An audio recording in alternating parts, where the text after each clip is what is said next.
Evening and welcome to the Planning Commission of the City of Moreno Valley.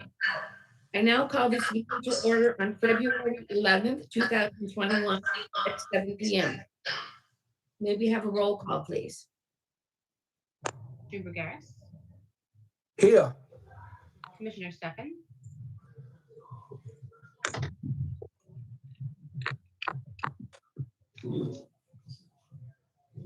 Stefan, we do have to unmute you. Present. Thank you.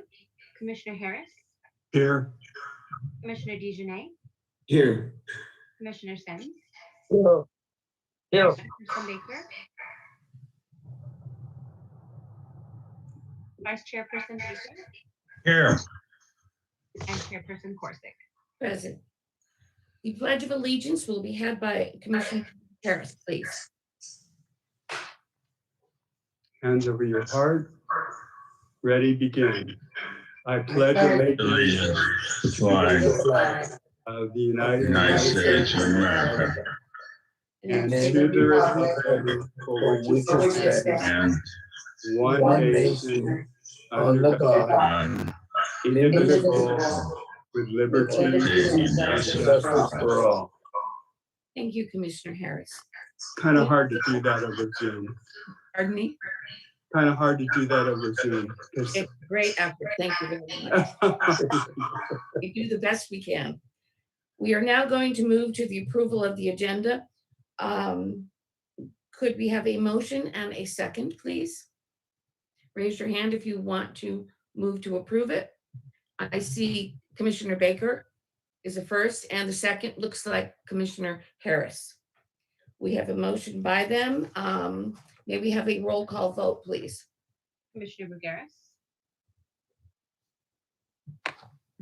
Commissioner Garris, if we could please unmute you. Yes. Commissioner Stefan, Yes. Commissioner Harris, Yes. Commissioner DeJournette, Yes. Commissioner Sims, Yes. Vice Chairperson Baker, He's muted. Yes. thank you. Chairperson Corsick. Yes, motion carries. Next, we go to the public comment procedure. During the public comment period for each item, as well as during the public comment. Am I getting the reverberation? Yeah, Yeah, you I'm got getting it too. What- Chair Korzik, that must be coming from one of the other commissioners who might be having a Okay, broadcast of the meeting playing. If we can mute when we're not speaking, that'll help out a lot. I'm gonna go ahead and place everybody on mute, except for the chair. Thank you. yeah, because I can't imagine where it's coming from. All right, here we go again. During the public comment period for each item, as well as during the public comment period for items not on the agenda, each member of the public who has signed up to speak will have a maximum of 3 minutes to speak. If you do not wish to make public comments, please be aware that if you are attending this meeting through the Zoom platform, you will be displayed as a speaker. Those wishing to view the meeting without making comments can do so online via the city's website at www.moval.org/MY3LIVE. And this link is available through the city's website. It can also be viewed on YouTube Live and on channel MVTV3. Now, public comments for items not on the agenda. Are there any speakers?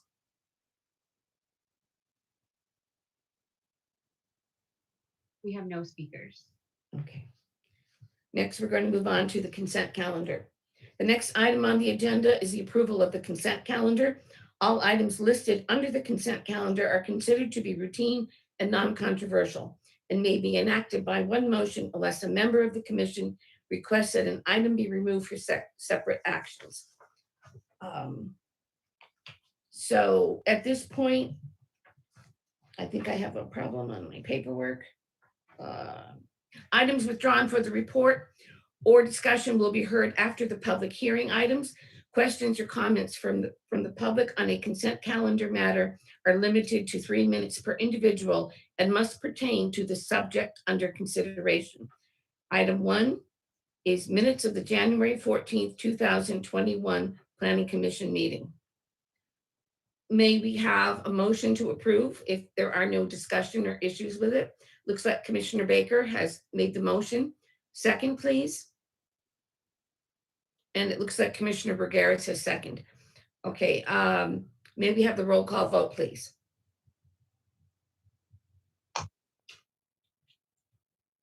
Commissioner Bergeris, Yes. Commissioner Stefan, Yes. Commissioner Harris, Yes. Commissioner Dijonay, Yes.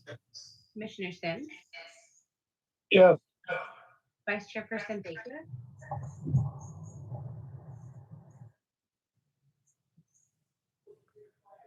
Yes. Chairperson Corsick. Yes, motion carried. I'm still getting that sound. I don't know if anybody can hear me. Okay, sounds better. All right, the next item on the agenda is non-public hearing items.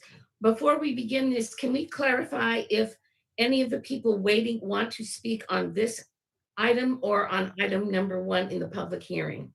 I believe there's one person that we're not sure of. We do have one person in the queue at this time, Okay, which is not the number I have signed up for our public hearing item number 1. So if we could unmute the telephone number ending in 6901.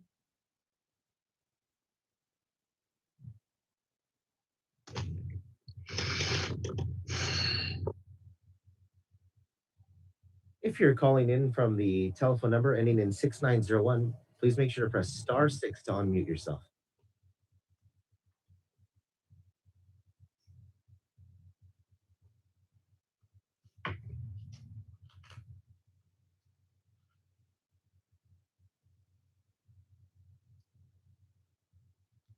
Once again, that's our phone number, area code 949-954-6901. If you'd like to speak, please press *6.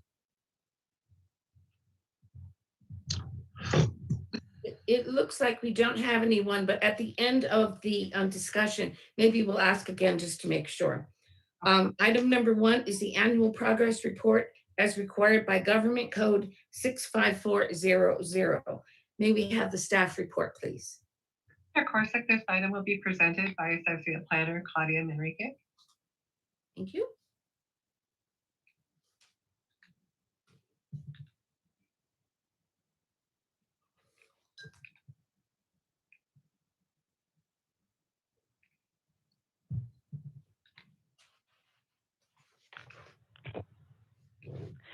Good evening, Planning Commissioners. Tonight we are presenting the city's annual progress report. California state law requires the city to submit a general plan annual report to both the Office of Planning and Research, OPR, and Housing and Community Development, HCD. Moreno Valley's existing general plan was adopted in 2006 with the required 7 elements. The city is currently working on a comprehensive update of the city's general plan, known as MOVAL 2040, which will expand to include the environmental justice, healthy community, and economic development elements.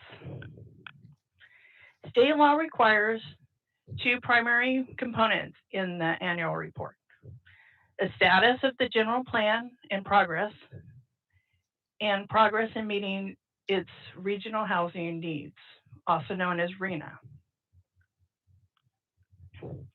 For progress on the general plan, we will note that there was 2 general plans amendments approved in 2020. For progress on RHNA, the city issued 431 residential permits in 2020. The table provided shows the total RHNA required for the Moreno Valley for cycle 5 and the progress that Moreno Valley has made towards its goal. Please note the RHNA is a planning requirement based upon housing need, not on a construction quota or mandate. Jurisdictions were not required to build the housing or issue permits to achieve their RHNA allotments.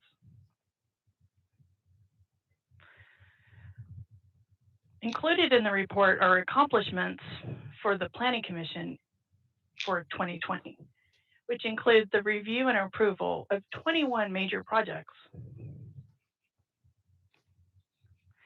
Staff recommends that the Planning Commission approve Resolution 2021-07 and forward the item to City Council for final consideration. That concludes our presentation. Thank you. Thank you very, very much. I know that was a really lengthy report. May we have, are there any commissioner questions for staff at this time? Maybe we should do the roll call on this. Commissioner Brugaris. Commissioner Brugaris, if you can unmute yourself, please. Can you hear me now?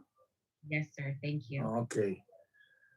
So I'm looking at the Parks and Community Service, and I'm been looking at the meals that the seniors are being provided with.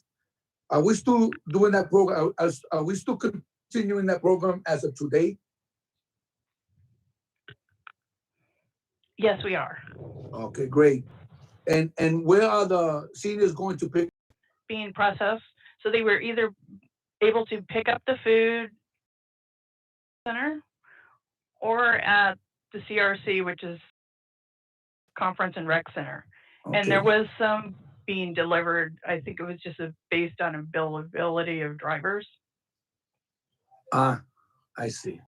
Great. God bless them. Okay. The amphitheater, how's that coming along, Claudia?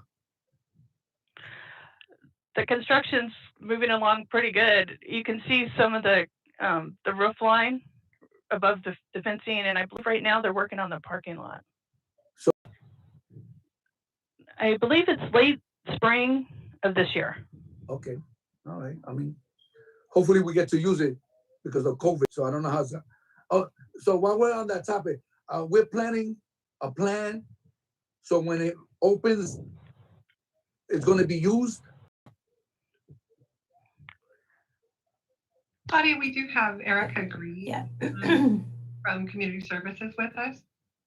Hi, Commissioner Brugaris. It's Erica Green from Parks and Community Services. Yes, Hello. we have a plan to include everything that we want to utilize when it opens. So we are reaching out to groups to reserve it and rent it for special events, fundraisers, etc. The city itself will be using it quite a bit. So yes, the staff is already working on a plan to maximize its use when it opens. So we're going to have the enforcement of the mask and the 6-foot rule applied to this also, right? Yeah, and that depends on when it opens and where we are with the pandemic, Right. and what tier we are. But whatever tier we are, we will have a plan in place. Great, great. I look forward to seeing that project get done so we can get our city residents back together, shaking hands, hopefully one day, and hugging each other. So I look forward to that day to come one day. And my last, because I remember these projects when I was advocating for them and fighting for them. The Santiago Park, how's that coming along? That actually is coming along really well. The developer is very anxious to get that done. We're going back and forth with the submittals on the plans, and hopefully, if all goes well, that'll be done mid-year. So we're really excited about that. Great, great. And my last thing is housing. I see that we will only be, I mean, it's good. 431 units last year to be able to bring down that number that we're responsible for between 2014 and 2021 of 6,169 units. We got it down to 3,000, a little less than 4,000. So I know we got a long ways to go, but we're all moving along, to reach our target. So, I look forward to that going down a little bit more. Hopefully we get developers to come in. Moreno Valley is growing, is selling everything that we built, and and we're renting. So we're doing pretty well. Thank goodness for that. Thank you so much for answering my questions. You're welcome.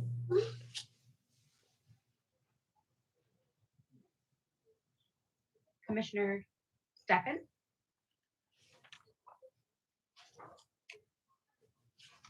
Commissioner Bears, please mute yourself. Yes, I was just wondering about the Marin Valley Utilities. It says that as of December 31st, 2020, there's approximately 20% of Marin Valley unified customers have installed over, I guess, so many solar. Are we going to be pushing to get more people to go solar?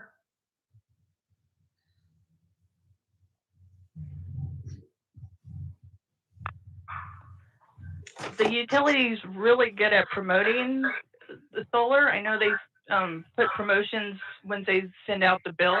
I wasn't sure if anybody was here from the utilities. I didn't want to speak for them. Okay, I was just concerned, if, I know a lot of people in my track have gone solar, and I know that's, we have to have it on new construction, but when they're doing these buildings, and some of them like just new construction, even just the cannabis shops that are coming in, are they required to have solar?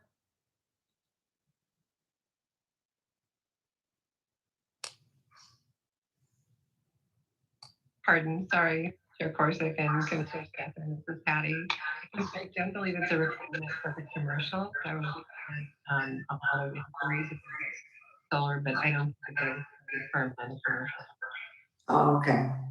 Now that's about it. Those are my questions on it. Commissioner Harris? Yes, I was wondering about, I'm still hearing some kind of chatter in the background.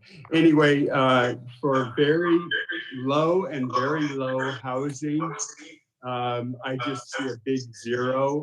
Is that something that we eventually have to do? I mean, or do we just wait till somebody wants to do it and then approve it then? We actually have a affordable project that was approved last year and it's currently being built. So if it's completed this year, the numbers will count for 2021. Okay, thank you. Sure. Commissioner DeJournette? Yeah, my question was under public improvements that were secured through a bond. It looks like what, 28,406. Under those public improvements, is there and I don't need the list or anything like that. Is there a list or a breakdown of where those public improvements go under that bond? On page 14. 14. Capital projects has a big improvement document that you do biannually, and that has all the information. But is Michael Lloyd available?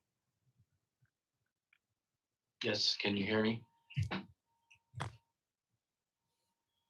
Yes. Thank you. Yes, Capital Projects prepares a capital improvement program, CIP, every 2 years. And within that document, it identifies all identified projects that need to occur within the city. And it also identifies whether the projects are fully funded, partially funded, or funding is still needed. I see. Is there a hierarchy on those public improvements? Right. So the priorities are set by city council, and city staff works with council to establish those priorities. Thank you. That's all I have. Commissioner Sims? Yeah, good evening. I was great report, and it's good to see that so much activity is going on in the city. So that's a good thing. Mine is just a simple question on the this is the annual report has to go to the Office of Planning and Research in the California Department of Housing and Community Development on goals that are set and whatnot within the in our planning and the general plan and such that set targets for affordable housing and so forth and so on. These type of things. Does with the annual report, I'm sure these must be reviewed by, hopefully they don't get just stuck on a shelf. Somebody is pulling numbers and, looking at them statistically. But do they link any of this data to grants and stuff like that?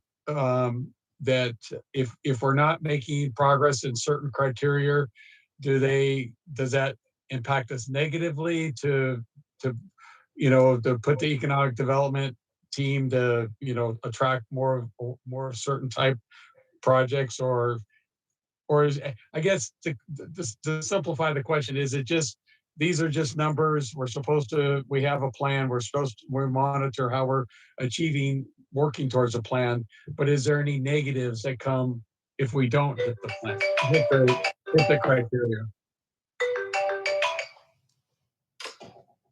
Sure.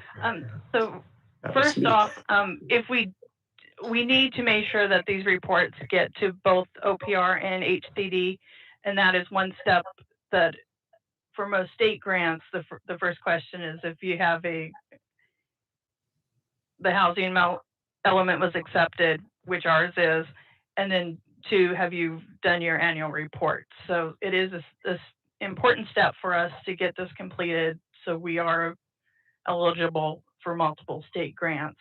And then the numbers and the tables, they don't just set with the agency, especially HCD. These numbers roll into their calculations and impact our future RENA numbers. Okay, so they take the numbers and, well, anyhow, I'm not a planner by profession, so, but I'm sure there's a lot of technical stuff there too. But anyhow, well, good. It's in my field, we have to put reports, and you got to get them done, and it's you hope that they're used for purposeful good things. So anyhow, thank you for doing it, and again, I congratulate staff for processing all the stuff. It's I think the city's is moving in the right direction. That's all I have. Vice Chairperson Baker.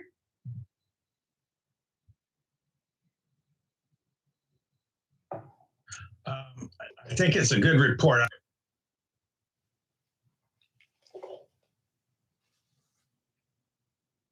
Chairperson Corsick.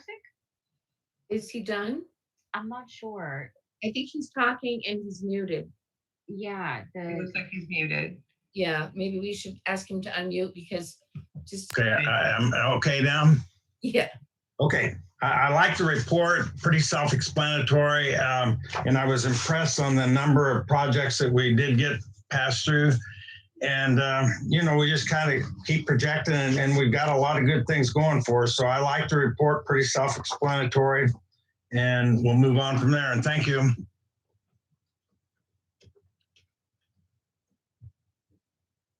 That's it. Okay. I agree. It's a really great report. And I know as I was reading it, I felt kind of proud of all the projects that we've brought forward. And it does add up, and we don't see that at every meeting. But looking at it and the whole overview, it looks like the city is really moving forward in a very positive way, in a really good growth way. So I applaud you for putting this very detailed thing together. I know you had to do it, but it still shows a lot of care. And we thank you very, very much for that. And that's it for comments for me. Do you have any other questions of staff? And then we're just going to see if we do have someone that wants to speak. So anything else from the commissioners? Raise your hand. Okay, I don't see any hands raised. Do we want to check one more time to see if we do have someone that wants to make a public comment before we go into deliberation? I do believe it's that same number that's on there. I don't see anybody else that's joined. Okay. I actually did talk to Mr. Thornsley, and he does want to speak on the public hearing item number 1. Okay. All right, we just don't want to leave anyone out. Okay, great, thanks. All right, then we're going to move on to deliberations. Are there any deliberations that we want to make? We asked our questions. Anyone speak now? If not, we can have a motion. I'll make a motion. This is Commissioner Sims. Okay. I recommend that the Planning Commission approve resolution number 2021-7. Okay, may we have a second? I'll second it. Okay, and Commissioner Baker seconded. May we have a roll call vote, please? Commissioner Brugaris, Yes. Commissioner Stefan, Yes. Commissioner Harris, Yes. Commissioner DeJarnay, Yes. Commissioner Sims, Yes. Vice Chairperson Baker, Yes. Chairperson Corsick. Yes, motion carries. Can we have a staff wrap up, please? This item will be forwarded to the City Council for their final approval before forwarding to the state. Thank you. Thank you very much. We're now going to move on to the public hearing items, but before we do that, I want to once again do a quick review of the steps in the process. We did it last time and we stayed a lot more focused. The staff report comes first. Questions pertaining only to the staff report should be asked. As commissioners, we are obligated to read and review all documentation provided. They work hard on putting this together and we need to address this report only. Staff can clarify any questions we ask, but we should not involve the applicant in any discussions unless the staff chooses to do so. We should only ask questions and refrain from engaging any other commissioners in discussions. That will come later in deliberation. Second part of the process is the applicant. The applicant presents their project and are available for questions from commissioners. Once again, questions about the project are welcome from individual commissioners. Discussions of the merits of the project take place during the later deliberation. And then we go into the public comment portion. After that, the applicant can address any of that. And then we go into after the public hearing, we close it. And then we go into deliberations. And during deliberations, the applicant or staff may no longer address commissioners. The merits and concerns of the project at this time may be discussed amongst all the commissioners until someone calls for the vote and makes a motion. If we stick to this, we'll have an orderly meeting and a very fair meeting. And those are the rules of engagement. So the next item is item number 1 is a conditional use permit for a 1,474 square foot cannabis dispensary. May we have the staff report, please? Madam Chair, this item will be presented by Senior Planner Sean Kelleher. Thank you, Honorable Chair and Commissioner. Sean Kelleher, Senior Planner. The project before you this evening is a conditional use permit for a new commercial cannabis dispensary. It's 4:20 time.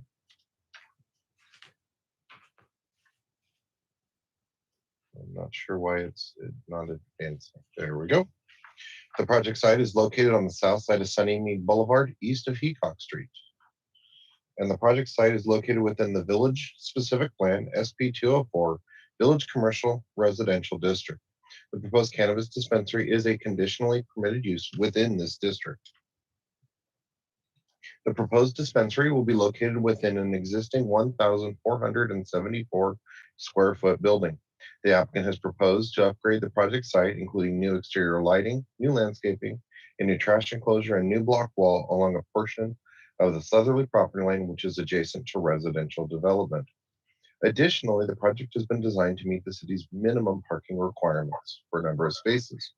However, staff would note, as it is identified in the staff report, that the parking spaces located on the east side of the building do not meet the minimum requirements for parking space, or minimum size requirements. Therefore, a condition of approval has been placed on the project requiring compliance with the parking standards.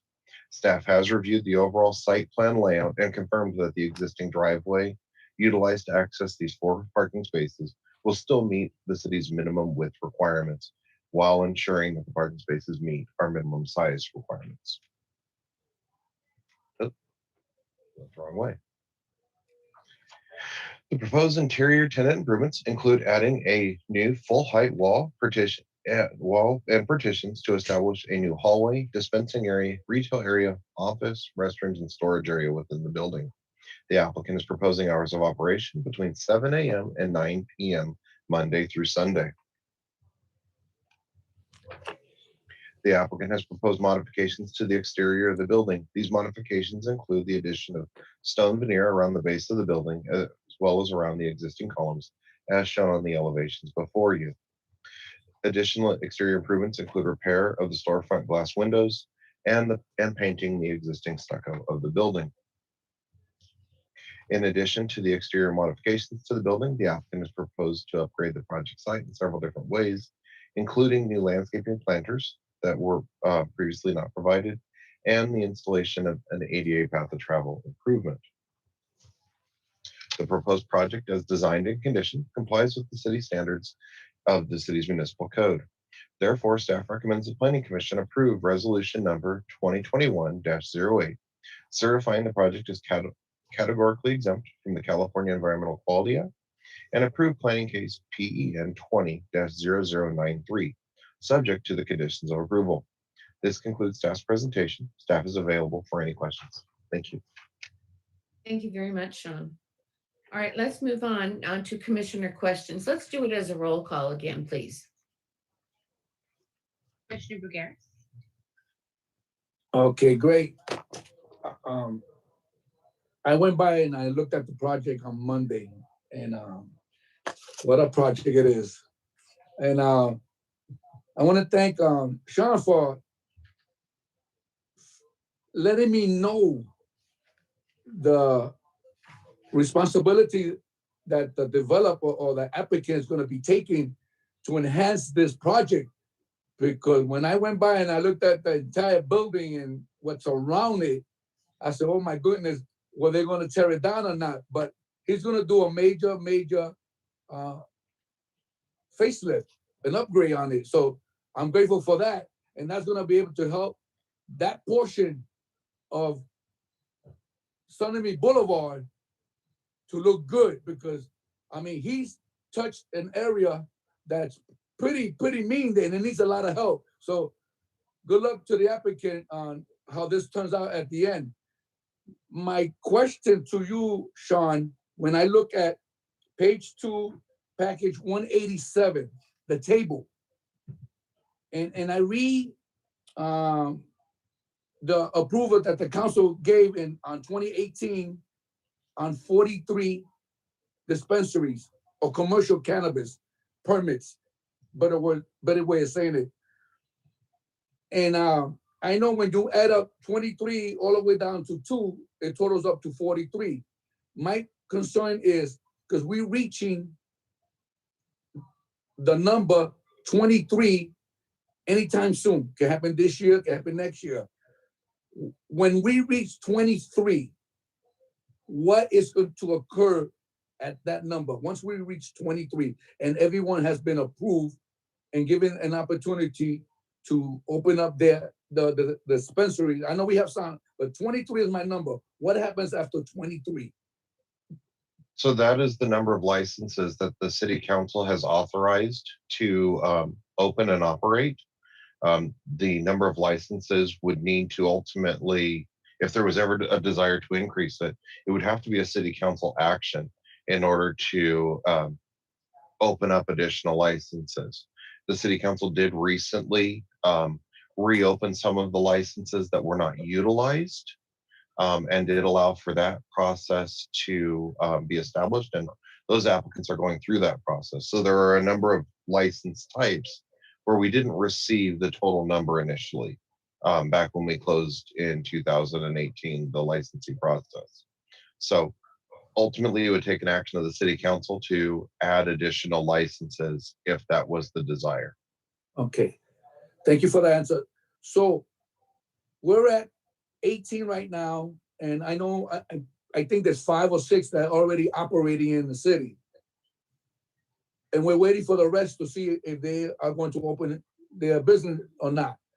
If somebody drops out this year, 2 or 3, do we go back to the lower number and they keep adding it to 23? Or do we stop at 23 completely because we got there? Do the council need to approve the rest of them?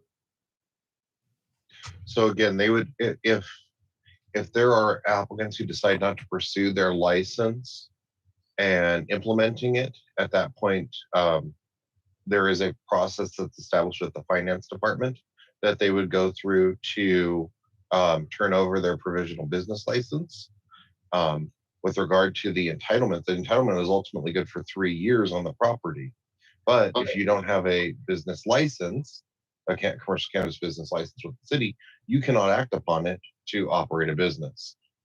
So again, it would go back to the city council of reopening that availability of those licenses in the there you go. future. Thank you, So, sir. I heard the word. Okay, that's a good word. Okay, so it goes back to the council once again to establish the numbers so we can go back to 23. Good. Correct. That's good. I'm glad that you mentioned that. And then everything else remains the same with manufacturing, distro, micro business and testing. Everything, all those numbers remain the same now. That I'm not sure who was answering that. Is that Manny answer? I think. Yeah. I think. Yeah. Yeah, Sean. Okay. I can answer that question. All right. Yeah, right. Like I said, right now we do have a number of them that are moving forward. It's taken a little while to get them going, but we do have a number of them that are in plan check right now. I believe we have probably about 14 of them that are in plan check right now, and they're moving pretty quick. So again, right now we're just dealing with what was approved. We do have a few that are moving a little slower, but again, they do have 3 years and they still have time to submit their plans. But right now, again, we're just looking at the ones that are approved, and we're trying to get them going and go through plan check and everything else. So again, we are moving pretty quickly. And Great. Yeah. So with this project, this applicant, we are going to still continue to do what we've done with all of them. We're going to provide security at the door and everything. That is correct. Yes, they will have a security plan. They will have cameras. They will. The police department will have access to those cameras at any time. So yes, all that still remains. Great. Thank you so much for the answers. Thank you. Second. Okay, as Rafael stated, the area is extremely rough. I know it very well. Does the applicant, do they own all the property going all the way back? Or do they just own where they're gonna be putting that block wall? So the applicant, as I understand it, is actually currently leasing this portion, the building portion of the property. Okay. That being said, we have placed conditions of approval on it, requiring the vacant portion of it to be hydro-seeded, and also require the construction of a block wall adjacent to the residential. So there will be additional site improvements beyond just the building and the parking area. Okay, my concern is the homelessness that's in that area. Because this is a very large area that's gonna be vacant. So are they gonna be able to address that? The manner in which ultimately we're going to have on-site security, as previously noted, cameras and new lighting, all as part of this application. Okay, it's a little dicey there. To say the least. That's my concern, is the fact that the building is up front here and then they've got all this back area. And I know that a lot of the homeless had in the past congregated there. And I know there's a liquor store right next door, and then they have the recycling place. I don't even know if the recycling place is even operating anymore. I don't think it is it? It is. Okay, I see, and well, I'll just use the word dicey, but it is, or maybe seedy area, so they're gonna have to be pretty diligent there. And I'm just a little concerned with that, but, I mean, it's not for me to say whether it can be there or not. Okay, that was my main concern. Commissioner Thank you. DeJournette? No, I was gonna ask about the parking, but it looks like it's in the conditions of approval. That was my only concern. No question.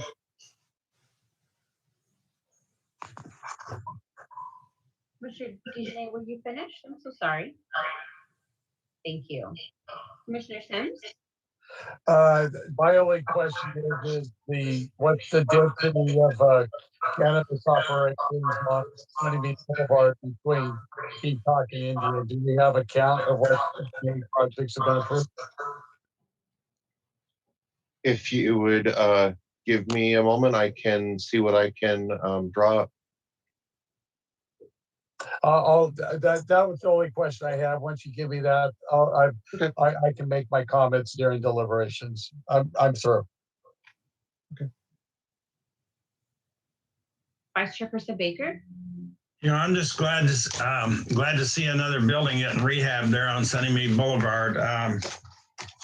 And I think looking over the plans and everything, I think it looks pretty straightforward. I like it, and I think it'll be a good project. So that's what I've got. That's all I got on that. Thank you.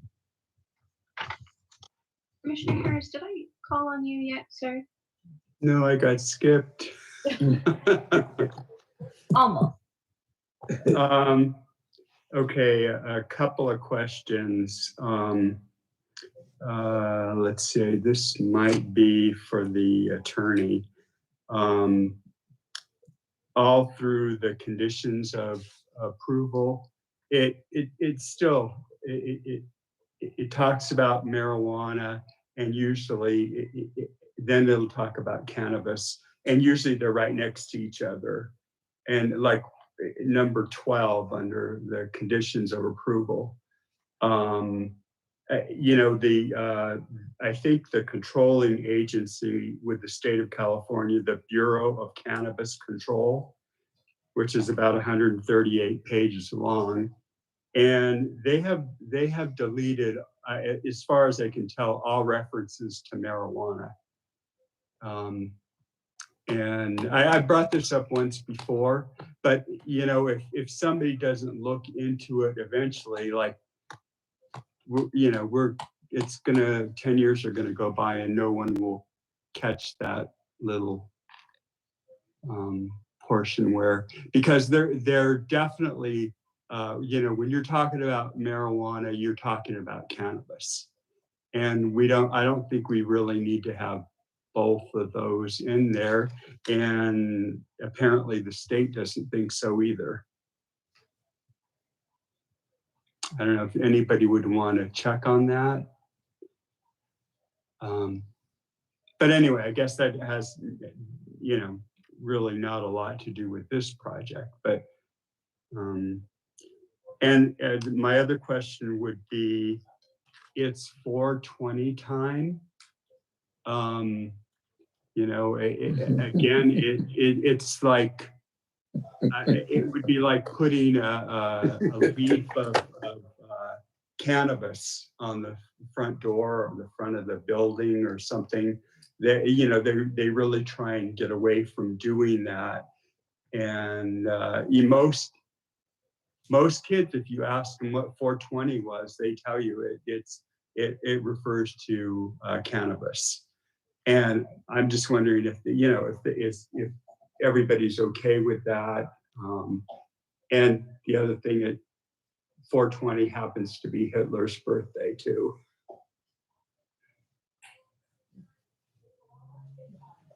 So that's it. That's all my questions.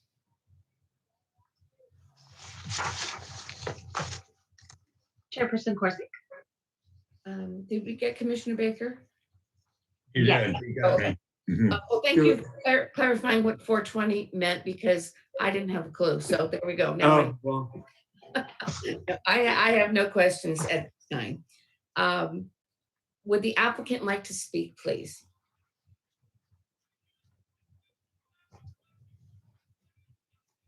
Is the applicant with us? Yes, hi, my name is Delilah.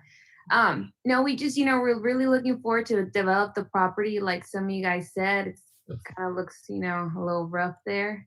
So we're kind of excited to develop the property in general and get it going. And I mean, regarding the name, I know Sean spoke to me about it, and we're willing to change it if it's an issue with the city. That's not a problem. Anything else that you'd like to address or speak about? No, that's pretty much it. Did the commissioners have any questions of the applicant? My only question is, do you have experience in this field? I mean, are you coming into this as a new business, or have you worked in the business before? It's not going to affect the decision, but I just had that curiosity. We're not, this is the first time in this business, but we have a team that's experienced in the business. So, okay. Yeah, my name is Christopher Martinez. I'm Delilah's cannabis consultant, and I currently work with 3 other dispensaries in the Coachella Valley, and also director of operations of a manufacturing facility. And I'm looking forward to assisting Delilah in getting her operation not only going, but fully compliant with the city and the state. So I'm gonna pull in our team together to really make sure that this is a prime example of a good operating dispensary in the city of Moreno Valley. So we really appreciate your guys' feedback and the opportunity to work in the city with you guys. Thank you. Thank you. Well, if there are no more commissioner questions of the applicant, nobody has their hand raised. Commissioner Corsick? Yes. Sorry, I wanted to address Commissioner Sims' question. Oh, sure. 8 between Peacock and Paris. Or this would be number 8. Thank you. Mhm. Okay, good answer. All right, at this time, we're going to now open public testimony. The clerk will call upon each person who is on the Zoom application that has requested to speak. Each member of the public wishing to speak will have a maximum of 3 minutes to speak on this agenda item. I believe we do have a person that wishes to speak.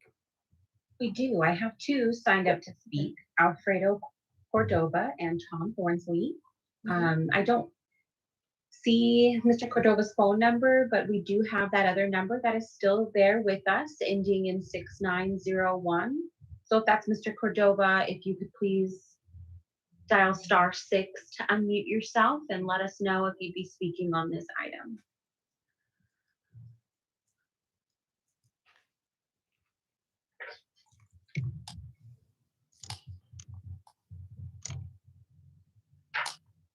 Again, that was *6 to unmute yourself if you would like to speak, with a telephone number ending in 6901.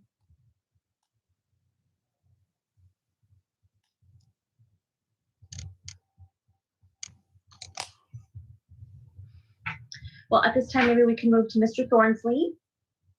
Mr. Thornsley, if you're listening, if you could please press *6 to unmute yourself. I am here. I'm having a hard time. I'm watching your video on the city's website, and it's out of sync by about 2 minutes. It's kind of hard to keep tabs, so I can't see the time clock. I just had some concerns with this initially because I did not realize that they finally adopted another ordinance to permit a greater number than what the city's code currently says as a limit of dispensaries. But that said, looking at the size of the building and what your city code requires for parking spaces, you're right at your number here.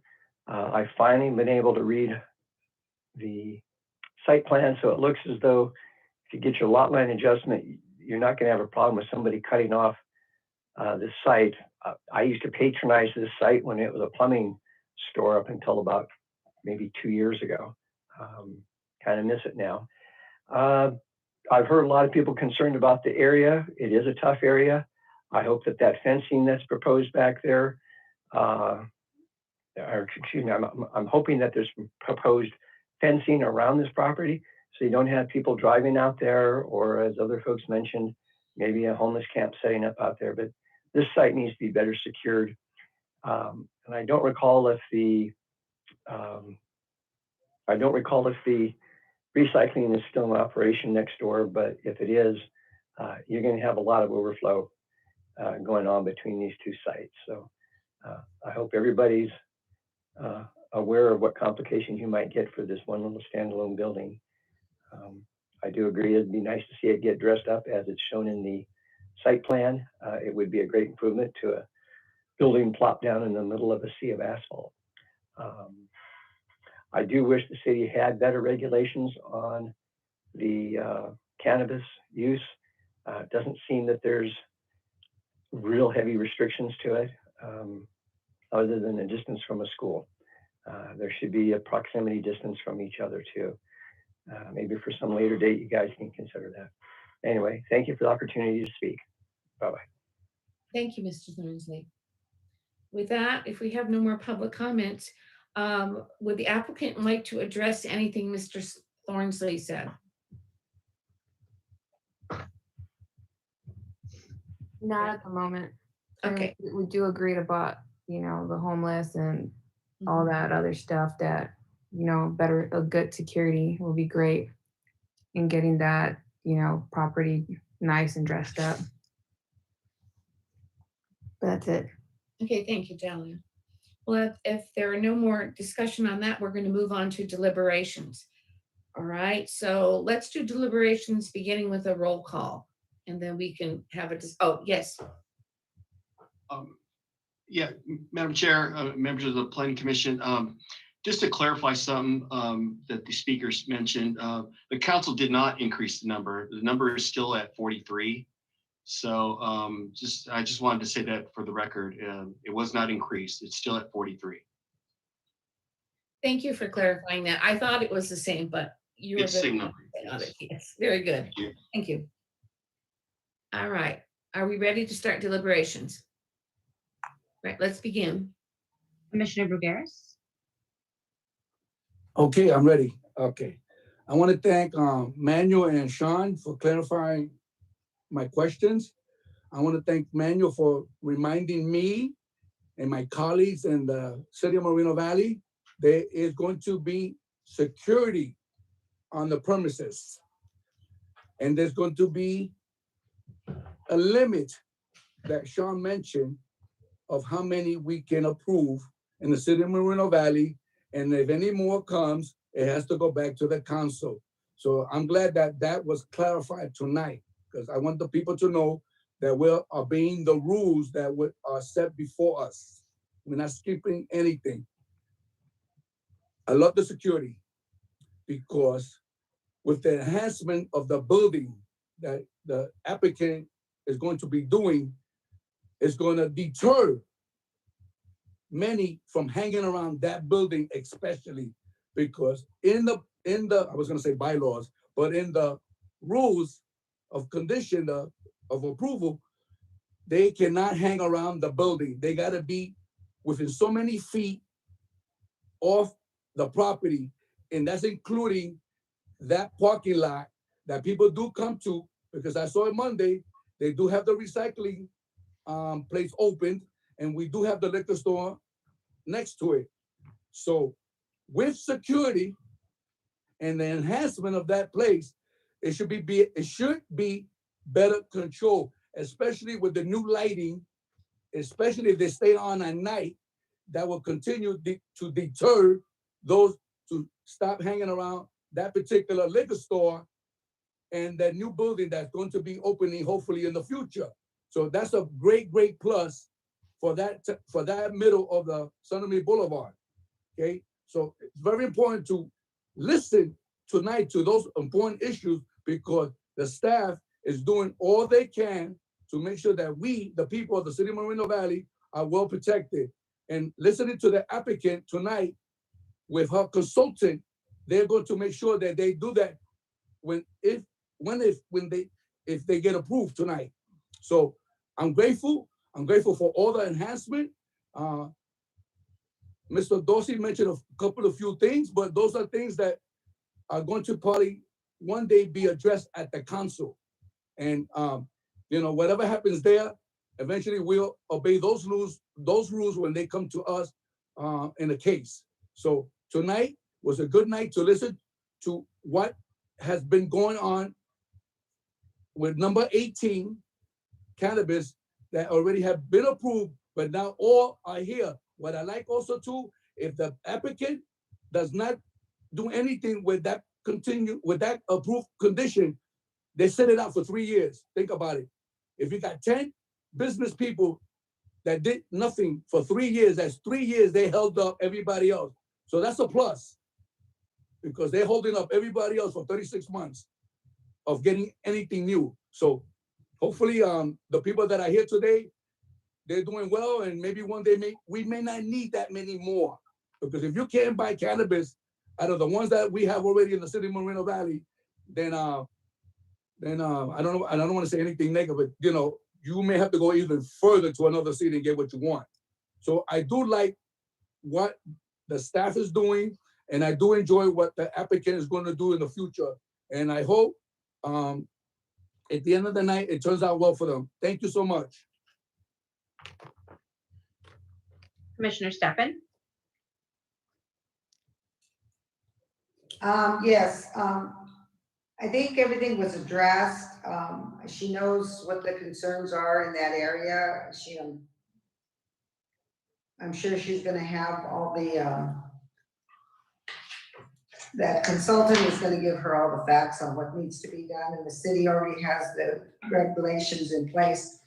I also, like Patricia, did not know that 4:30 time, it's 4:30 time meant 4:20. Oh, 4:20, see? I didn't know that's what it meant. So if basically it's saying it's marijuana time or whatever, or cannabis time, maybe the name should be kind of considered to be changed, because we haven't allowed some other developers to, you know, cannabis businesses to put a name on it simply because it was blatant. I simply didn't know that's what it meant.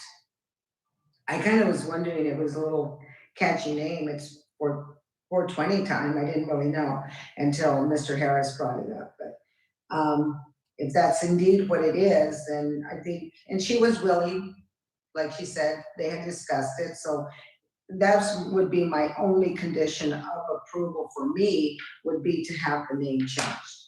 Other than that, you know, it's not, and, you know, this project's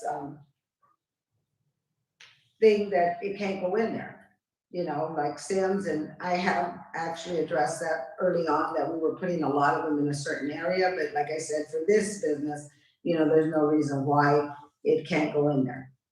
So that's the only thing that would be the name for me.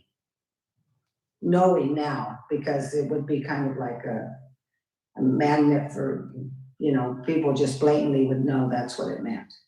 And we're not supposed to have any signage like that. So that's my only concern. Other than that, the city and the people that are coming in with the projects on the cannabis, they know what they have to do. And if they don't do it, or something goes awry, then it can be closed down. So. But that's all I have to say. I don't have a reason why not to put it in, other than maybe the name. Madam Chair, may I make a comment on the name? Sure. You have that funny sound again, we can't hear. Okay. Okay, I don't know if the echo, I hope it's on mine. It's Steffens is Okay, now I can hear you. Okay, thank you very much. Again, my name is Michael Cobden. I'm from the City Attorney's Office. I just wanted to caution the commission to be careful in making conditions related to the expression of the business on the name. There are some complicated First Amendment issues there, and before the commission were to make a condition related to the name, I'd want to make sure we could flesh out whether it's permissible or not. I think without giving it some thought and some research, I would recommend not putting that condition on at this time. But if that were something that the commission really wanted to look into, we could do it for a future application.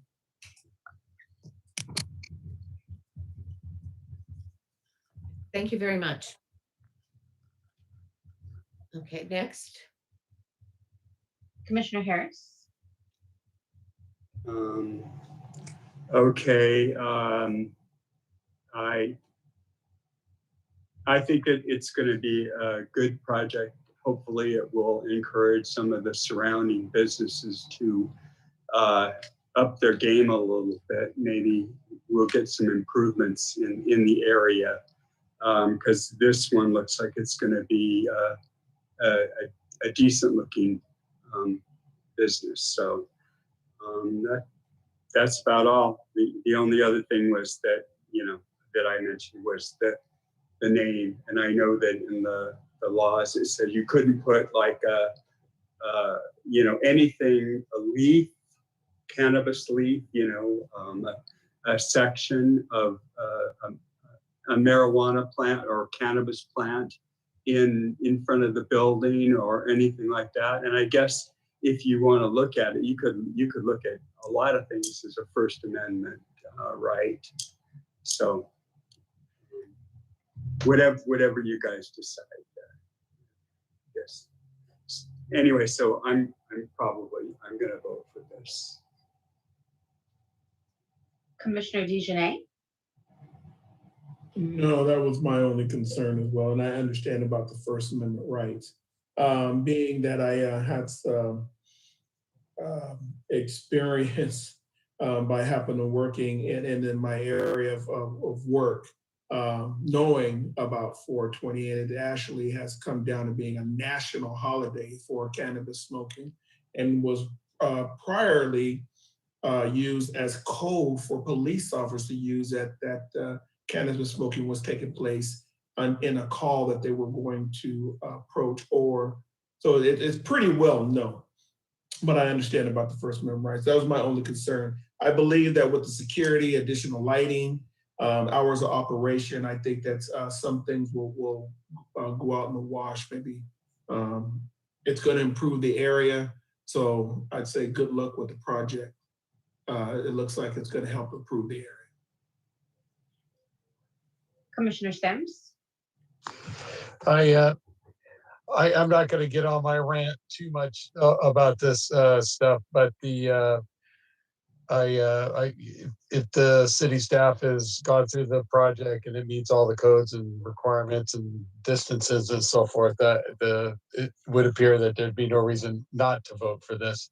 I will though voice my one planning commissioner's opinion is that we now will, if this project is approved, we'll have 8 cannabis operations within a block, essentially, on along Sunnymead Boulevard.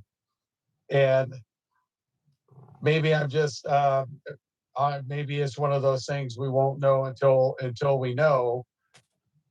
But that section of town, as everyone has already said, has its issues. I don't think that that's an issue per se. I think it's just an old part of town. It hasn't seen investment. I just don't know if allowing the density of this type of business is going to promote what the city really wants for that Sunnymead Boulevard to have it enhanced. There will be apparently some amount of these cannabis operations that are going to go through, either build a building or fix up an old building or whatever, and we're going to have that. It's going to be checkerboard and spotty, and it just seems to me there's no comprehensive look to really go along Sunnymead Boulevard. I'll remind everyone, the city spent a considerable amount of money working on fixing up the roadside, the curb scene along Sunnymead Boulevard with the paving improvements and the street widenings and all that. And it's underutilized. These businesses will potentially bring business there. I'm just not sure that that's the economic driver that's going to enhance Sunnymead Boulevard for the long term. So, but that's my 2 cents on it. I will reiterate what I've said many times on this specific area. We would never approve this many liquor stores in this proximity. It's way overkill to concentrate this kind of business one right after another. And we've approved that with all the. So, but suffice to say, if the project fits all the codes and that the council has approved already, there's no reason not to approve this. So, 2 cents.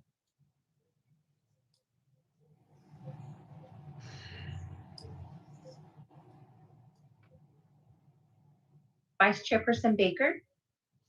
Yes, I don't know how to follow that for sure, but I understand the concerns there, but I look at it as it's one more building that we're going to get revitalized, and there's not a lot of people jumping up to the plate to revitalize some of those other buildings down there. So unfortunately, it takes this type of situation to get these buildings revitalized. And like Jeff Sims said, they're meeting all the criteria that the city sets out. So we need to move forward. But I think it's a good project the way it's laid out. Not that I totally agree with what they're selling, but and it's going to generate some revenue, I assume, for the city and the state, these cannabis dispensaries. And so we'll see what happens. I don't know how that's all going to work out, but we'll see. Thank you. Madam Chair. Commissioner Sims, I understand your concern. I have a friend that spoke to me recently about going out to the desert, and there are several communities out there that have large streets full of dispensaries. And he said he was shocked to see them all together. And I asked what his reaction was, and he said, it was good for me, he said, because there was a price war going on. So I leave it at that. But he was shocked, and I didn't realize there were other communities. I believe there probably Paris and Hemet have a few close together, but out in the desert, there are some cities that do have a whole street of them. So that was just his what he was telling me. I don't have any problems with the project, and I know I'm going to vote for it. So are there any other questions? All right, let's have a motion, please. Well, I just, sorry, Jeff. Chair Corsick, I appreciate the input, and maybe one of these days I'll have to expand my, take my blinders off and get out of my tunnel vision of the vision that I see. But I could be persuaded. Maybe I'll have to take a drive and see it. Like I just said, is my concern would be is you have a checkerboard approach with the concentration of these businesses, and I'm hoping that it's not a detriment to the other property owners that aren't lucky enough to score a cannabis tenant or a business, and the rest of them are saying, hey, what's going on here? But anyhow, proof will be in the pudding, and we'll see how it all plays out. Thank you, though, thanks for the input. I do. Okay. All right. Any other comments? Ms. Cox, can I do one more? Sure. Thank you. This question is for Sean, because one of the commissioners, and people do bring it up, and I brought it up last year. We know that we have other locations throughout the city that has been approved for cannabis to open up their businesses. What I want to know, have the other sections already been used up, and now everybody sees only Sunami Boulevard that has the last 5, 6, or 8 spots left, and that's why they're heading towards Sunami Boulevard? So there are a number of different areas within the city that are zoned appropriately.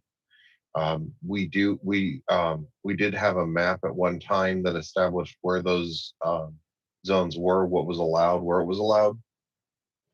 And there are opportunities in other places.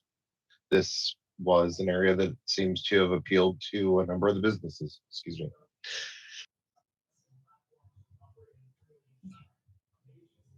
Sorry about that. That's okay. This just appeared to be one of those places that is one of those locations that appealed to a number of the businesses. There are a lot of, good things associated with Sunnymead Boulevard, relative to its, freeway adjacency, and amongst other things. Okay, so like it was mentioned, they could be like Ms. Cosa, Vice Chair Cosa mentioned, they could be a price war. Good for customers, bad for others. So only the strong will survive on Sunami Boulevard. Thank you so much, Sean, for reminding us that we do have other areas in other parts of the city, but the favorite pick right now for many that choose it is Sunami Boulevard. All right, thank you. Commissioner Bergaris, I just want to remind you, when we go into deliberations, we try and keep the conversation with the commissioners only, okay? Oh, okay. All right. Yeah, that Thank you, was what ma'am. I read at the beginning of this so that we. Yeah, I heard it. I heard it. You heard it, okay, good, all right. Yeah, I heard it. Maybe I just thought I would maybe my remind you. question gave me off. It was a good question, it was a good question, but I Thank you, just ma'am. want to remind you, ask those questions when it's staff time, okay? Yeah. Thank you, ma'am. All right, anyone else want to discuss anything amongst the commissioners? All right. Can I see your hand, Commissioner Stefan? Yeah, I just wanted to say that I know we can't do the or the name on the conditions of approval, but when she, the applicant did speak to everyone, she said that she wasn't negative about even maybe changing that name, and I would hope she might consider that with things that we have said. You know, we certainly can't make her do anything, but I know she said she had discussions with either the city attorney or the city manager about it. So there was something there about that name.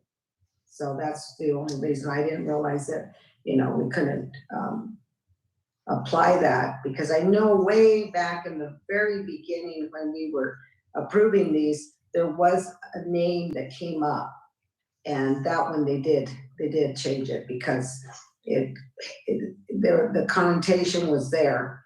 And like everybody said, even Alvin, that the police already know what 420 means. Or I don't know. I think I'm gonna look at 420 in a different way from now on. But because I didn't even know what it meant. I just thought maybe it was getting close to dinner time. I thought it was a cute game. I had no idea what it meant. I didn't know. But anyway, yeah, there's no reason why not to approve it, because if they've done everything they need to do there, you know, we certainly don't have a reason not to approve it. That was the only thing. I wouldn't have even thought about it if I didn't know of, you know, someone bringing that up. It would have, but then I don't go in those, you know, maybe I should check them out. I don't know. Maybe I will. We should do it. Let me and you go, Patricia. Let's go check them out. Let's go check them out. I'll call you at 4 and I'll say it's almost 4:20. Let's go. Okay, that's about it. I just, you know, I knew we had something in the very beginning about a name that had that connotation to it, and if this has a little bit of that, I don't know. I just don't want other cannabis places coming in with its toke it up time, or we need to, you know, spark it up. I don't know. Okay, that's about it. Anyone else? If not, would someone raise their hand to make a motion?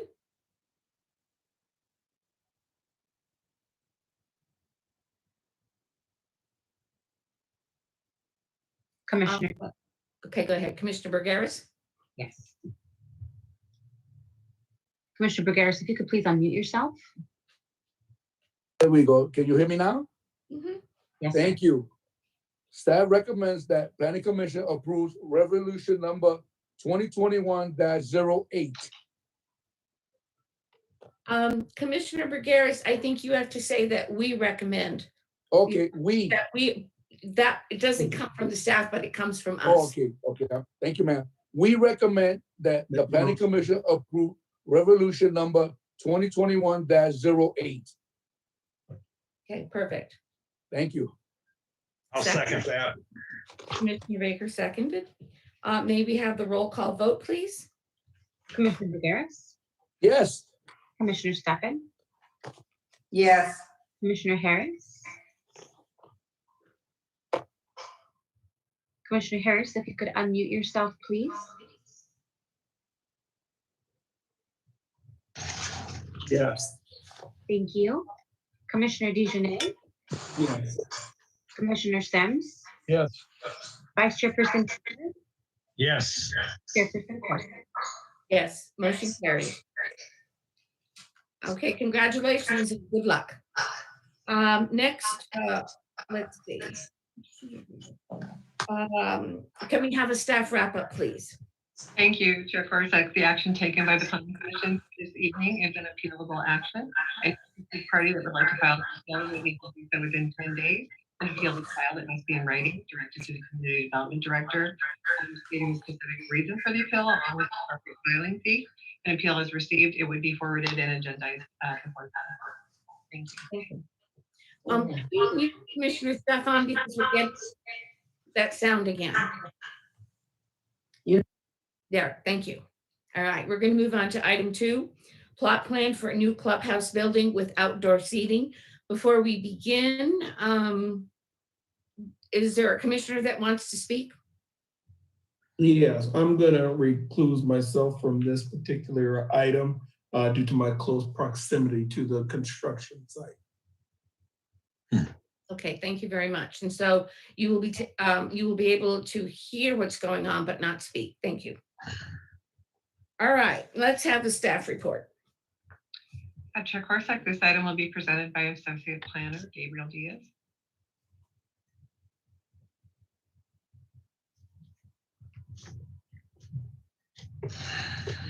Gabriel a minute to share her screen. Here he goes.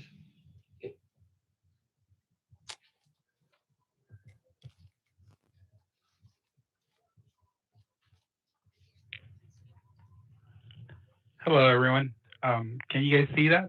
Yeah, can you go ahead and make it full screen? Maybe hit it.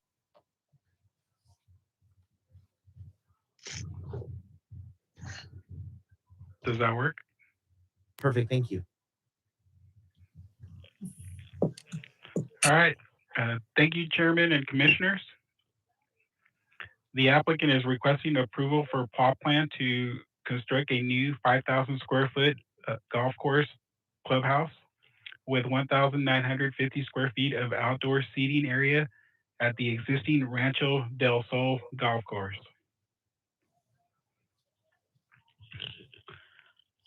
The project is located just east of the intersection of Merino Beach Drive and John F. Kennedy Drive. The project site is currently developed and is operating as a Rancho del Sol golf course. The project is surrounded by single-family homes to the north and east, and also to the east is the existing golf course. To the west are existing apartments, and to the south are the future golf course apartment project. The project site is currently zoned specific plan 193 golf course. The new clubhouse is being proposed at the northeast corner of the site. The new clubhouse will replace the existing clubhouse building that is non-operational at this time and is located just to the south of the new clubhouse. The project site has an existing functional parking lot. This parking lot will be retrofitted to include accessible parking stalls and accessible path of travel. The project site is accessible from the existing driveway off John F. Kennedy Drive.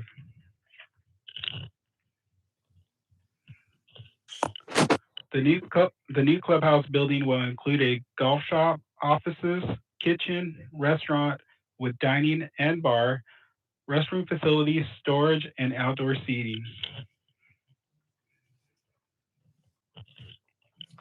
The architectural design of the clubhouse building is a Spanish Mediterranean style consistent with the existing clubhouse and includes concrete roof tiles, stucco exterior walls, decorative tiles, decorative windows and doors with trim, and covered trellis patios. The building is 1 story and it has an approximate height of 23 feet.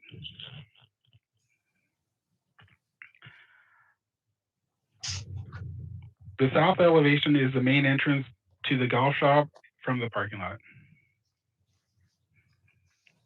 The east elevation faces the golf course to the east, and this is where some of the outdoor seating leading to the restaurant is also.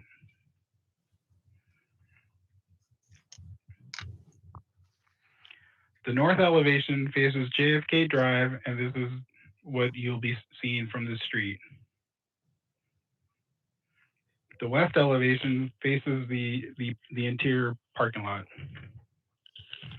Environmentally, the City of Moreno Valley has reviewed the project in accordance with the California Environmental Quality Act, CEQA guidelines.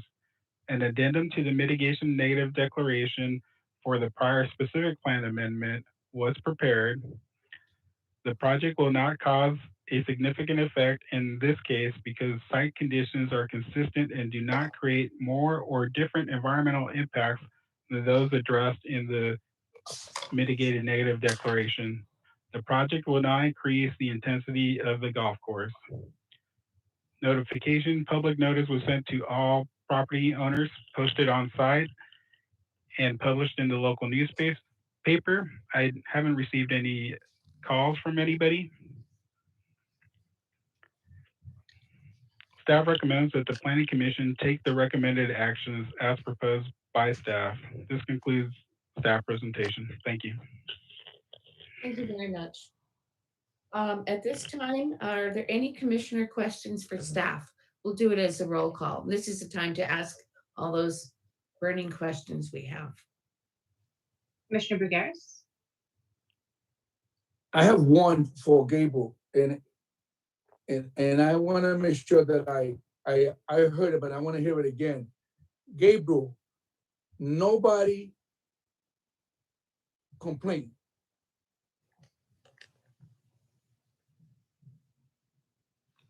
No, I didn't receive any Is calls. that true? Yes or no? So you didn't True. receive any calls? No 'Cause calls were received. I remember this project, right? Because I remember this project when it first started. The chamber was full of people, and you had two opposite sides debating the case in front of the council. But I am glad to hear that no one called you. So progress has been made. Thank you, sir. Thank you. Commissioner Steffen?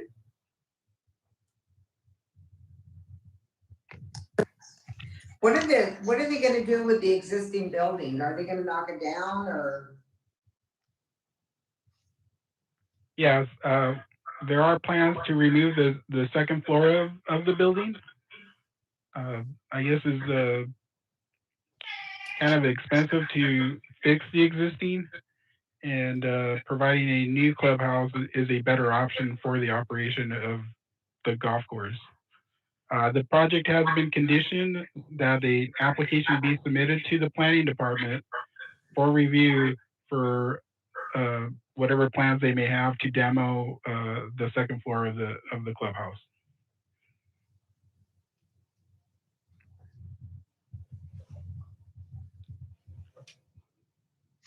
Commissioner Steffen, your mic is muted. Okay, that was my only question. I was wondering, but it seems like it's gonna be a very nice addition to that area, and I'm kind of glad that they're putting money into that. Because I was a little leery as to what they were really gonna do there. But it looks like it's gonna be a nice little place, and it looks like everything's moving forward and maybe a boost for that area and the economy. Okay.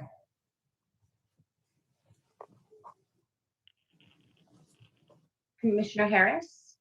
Oh, yeah, I was wondering, who is going to have access to this clubhouse? Is it just going to be the homeowners in the area, or is it going to be like, can people rent it out?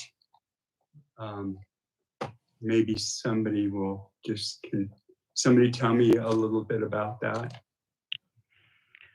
Currently, the clubhouse is meant for the golf course, the use of the golf course. There are no plans currently for weddings or banquet purposes, but the applicant is not against looking at that in the future. Thank you. Commissioner DeJournette? Commissioner DeJournette is recused from this item. I'm so sorry. No problem. Thank you. Commissioner Sims? I think it's great that they're making the improvement. I was on a kind of the same track as is the clubhouse or a restaurant going to be available for use by the general public? Not, and I guess the other question I would have when the applicant comes up and talks about the project, are they going to be able to have, you know, full beverage service there, you know, beer and wine, cocktails and whatnot, that and kind of, and what the hours of operation would be? Is it just while the course is open, or are they going to have it open on weekends? So those are just questions I have. But I do want to compliment the. It's really good to see the golf course back in operation. It's a well needed asset for the community.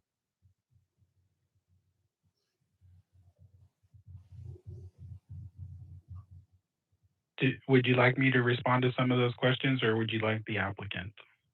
I know you mentioned the applicant during your questions. I can wait for the applicant, or if you know all the answers, I'm good. I just information, whoever provided is fine.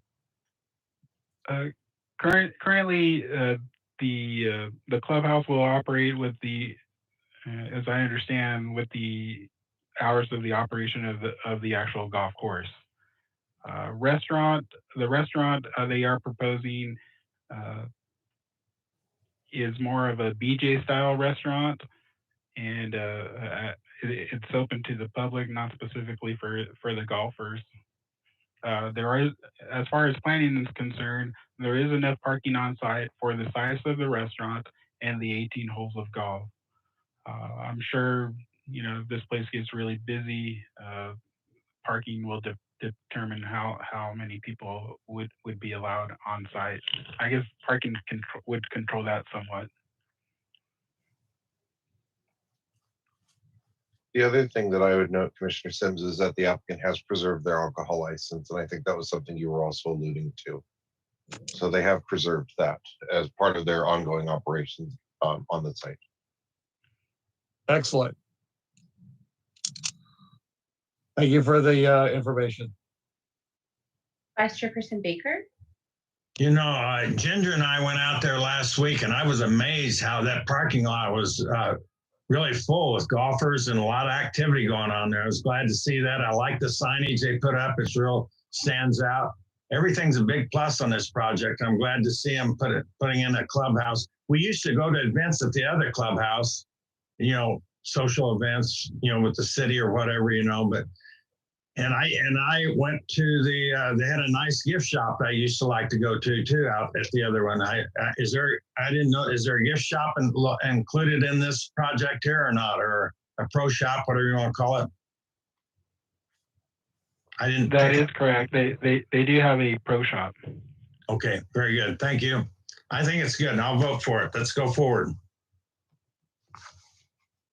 Chairperson Corsick. I have no questions at this time. Would the applicant like to make a presentation?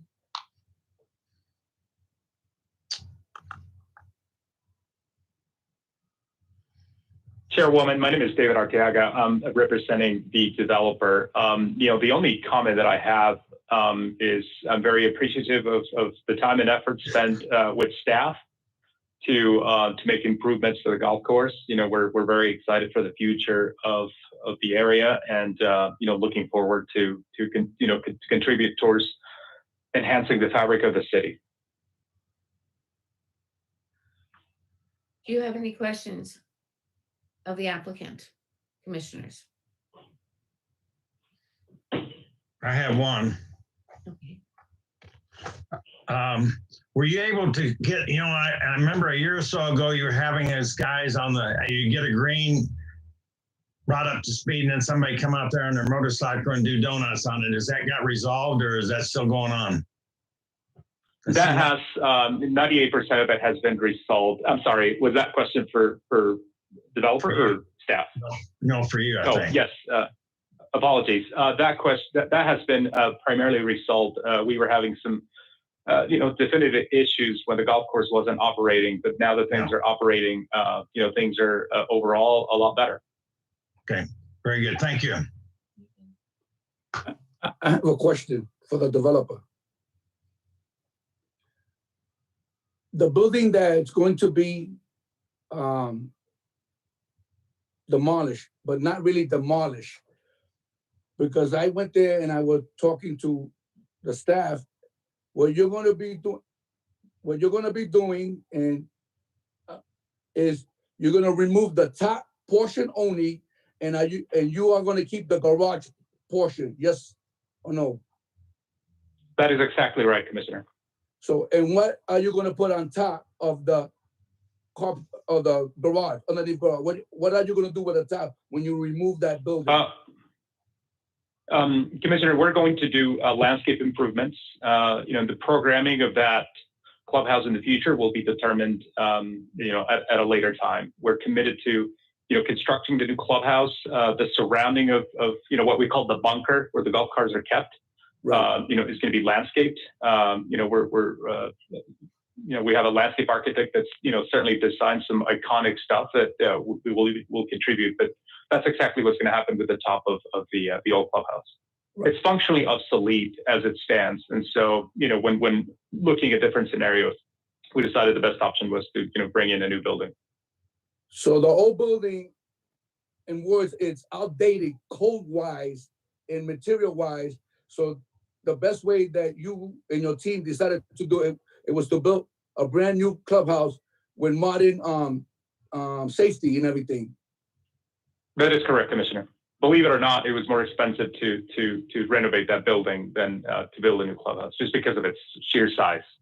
Right. So eventually, when you demolish the top and you put the landscaping, your golfers and residents that want to come by and spend a day at the golf club and things like that will be able to walk on top of that. I think that's the idea. A lot of that is going to be determined by whoever the future owner of the golf course is. But for now, it will be landscaped. We've done a preliminary presentation of how the building is going to be architecturally treated. So that it goes along with the new clubhouse, right? We want to make sure that the architecture of both buildings is kept, and it gets along with with the apartment project that's going to be behind it. Okay, thank you so much for answering my question, sir. You're welcome. Anyone else? I had one other question, and I think it ties in here a little bit with the developer. Where do we sit on those apartments getting built? Is that held up on this till we get this complete on the golf for the apartments? Is that correct? Absolutely, and happy to announce we're making quite a bit of progress on the apartments. Our hope is to start construction here within the next couple of weeks. We've been working with the different city departments to get the project moving forward, and hopefully you'll start seeing equipment out there relatively shortly. Well, that's kind of exciting. It's very exciting for us, sir. Yeah, you bet. Anyone else? Okay, if not, we're going to move on to public testimony. We're going to open the public hearing. Do we have anyone that on Zoom that wishes to speak? I don't have anybody signed up for this item, but we do still have our caller with the telephone number ending in 6901. If you would like to speak on this item, if you could please dial *6 from your telephone device, if you would like to speak on this item.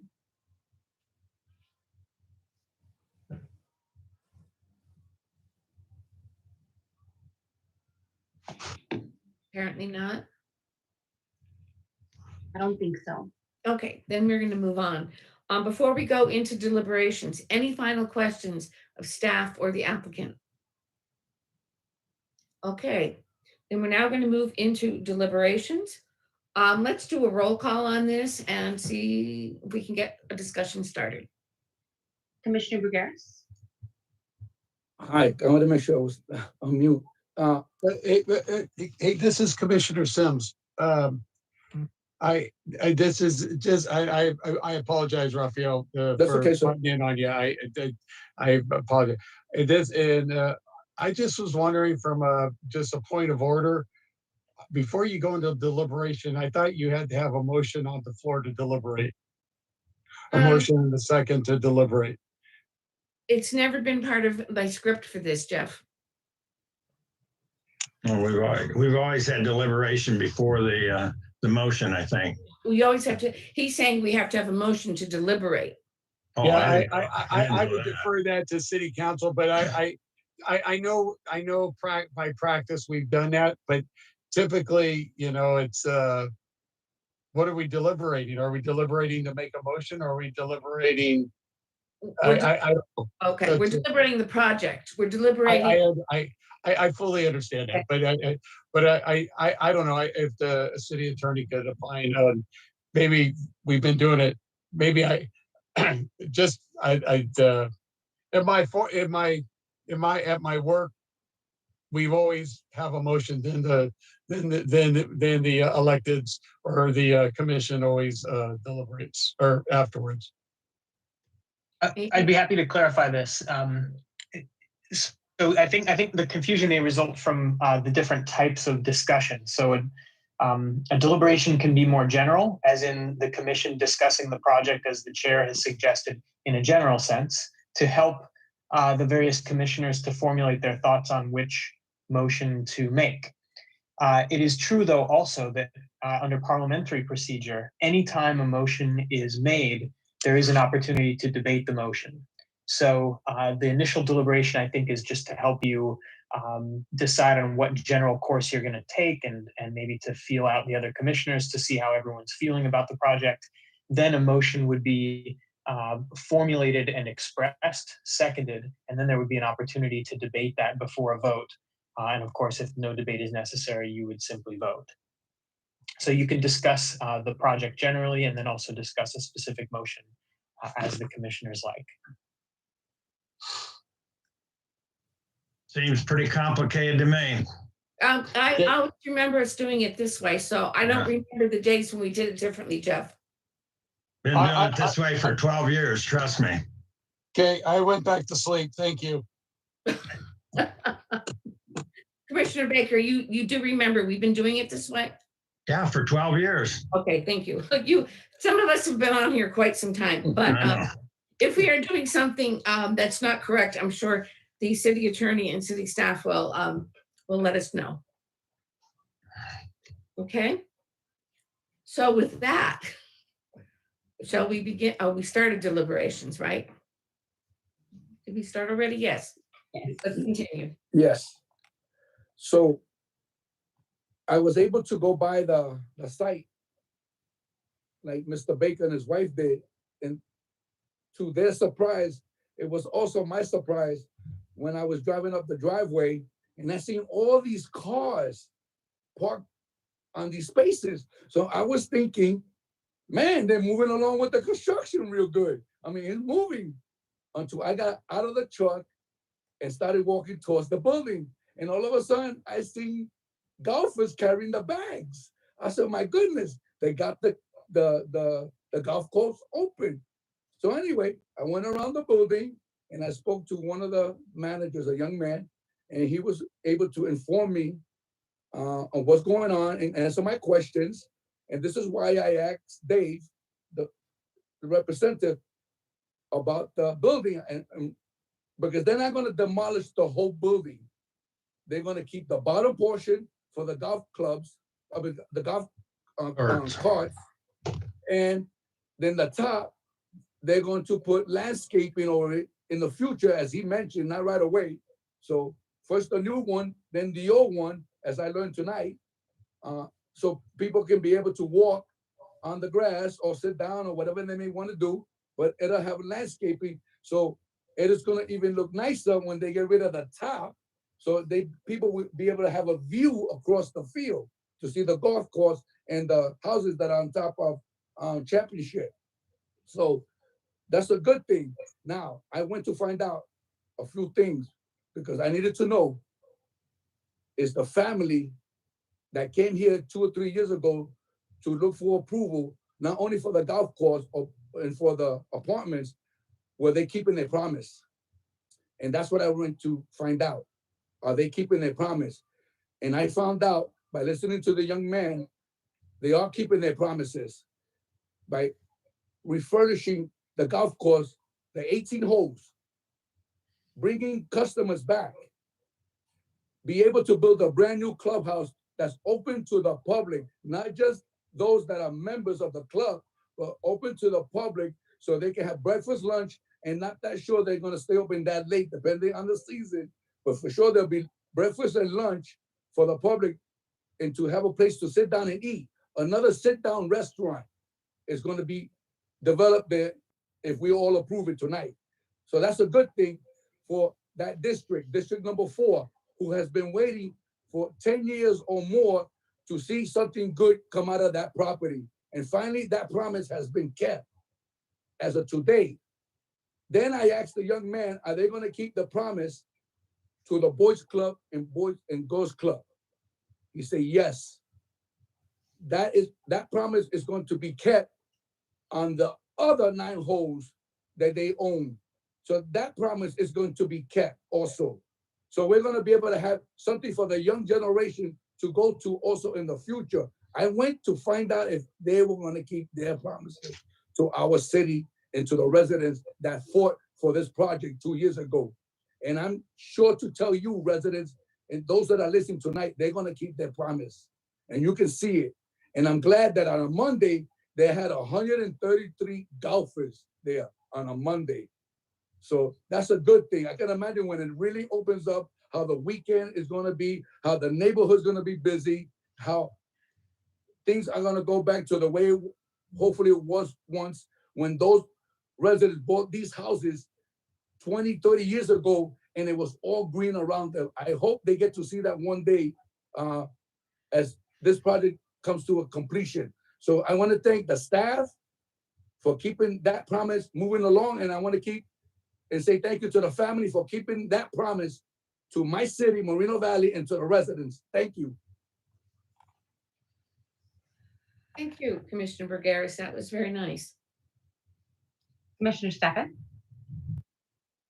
Yes, I'm really glad that this has come to fruition and that they are building and investing in a new clubhouse, because that really does show their willingness to upgrade the area. And as Rafael said, it's going to be it looks really nice. I went by there and I didn't really get off, but I saw that there were cars there. I saw that when I actually walked that area prior when they were first putting that development through with the apartments, and I thought that this was just going to be a sideline for everything to get the apartments built. And I could see that they're really aggressively doing a lot there. And I'm really happy with that, because I kind of thought that maybe they were kind of just, it was like something that they were just kind of putting forward so they could get the other built. And it seems to me like they're really investing a lot of time, energy, and money into that area, which you don't do unless you're really committed to doing something really nice for the residents and for that area. And it's going to be a very nice addition, because the way it was just stagnant. It was going in disrepair, and like he said, and that was the result of everything, was letting things get neglected so bad that actually trying to revitalize and rehab that old clubhouse just wasn't feasible. They had to rebuild a new one. And that's what happens when you let things go so bad. But by them doing that, I could see that it looks very nice, and the residents are going to be so happy to see even that and the apartments going in, because that area is just going to have something that's going to be complete. So I'm voting for this, and the proposal that they want to do the clubhouse. That's great.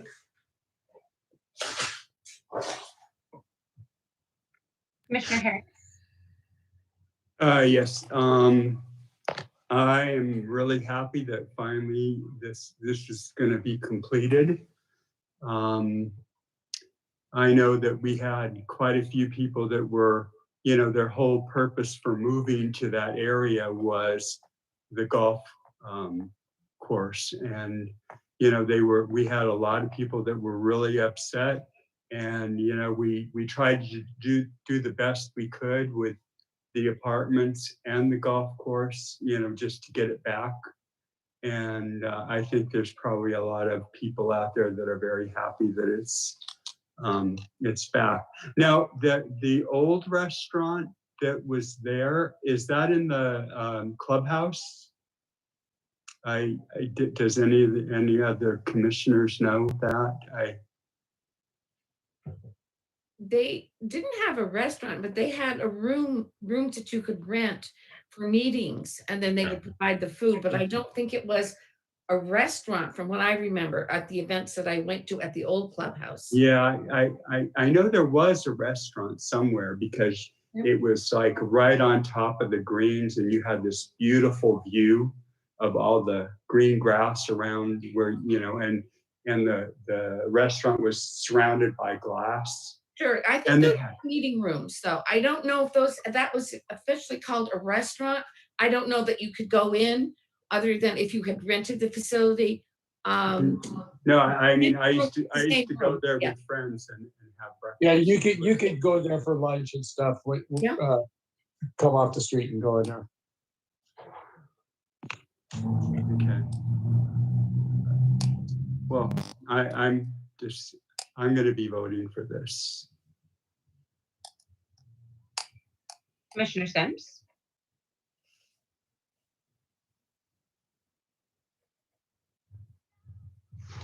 Okay, I'm sorry about that. I was trying to get unmuted. Yeah, I've already spent several $100s playing golf there. So, well, I don't play golf. I go and hit the ball, but I've probably spent hundreds of dollars and lost balls already over there. So, but anyhow, it's fantastic that the developer is got the golf course going. They did exactly what they said they were going to do as far as the playability of the course. It's a little easier to play. They shaved down one of the holes into a par 3, so there's 3 par 3s on the back 9. Anyhow, it's easier to play now, and they've done a good job. So this is really encouraging that they're getting the clubhouse squared away, and it'd be good to see the sticks going up in the air for the apartments. This is the kind of projects Moreno Valley really needs to support and get behind. So I wish these guys the very best. Vice Chairperson Baker? The apartments is the deal that's making this happen, because they couldn't do this if they weren't able to generate the cash from the apartments. So, and I don't know how they did the interim financing. It had to be kind of tough, but I'm glad to see them moving forward. It's a big plus for the city and the whole community. So I want to see it, and I'll vote for it. I think they're doing a great job with this. Thank you. Chairperson Corsick? I really think it's a nice addition. I do want to mention, I think the architecture fits the setting very nicely. I think the building is very attractive from the outside, and kudos for you keeping it and matching the surrounding neighborhood, and I will be voting for it. Are there any other commissioners that wish to deliberate on anything before we call for a motion? Raise your hand. Except for we can't see Jeff, so. Vice Chairperson Baker? Okay.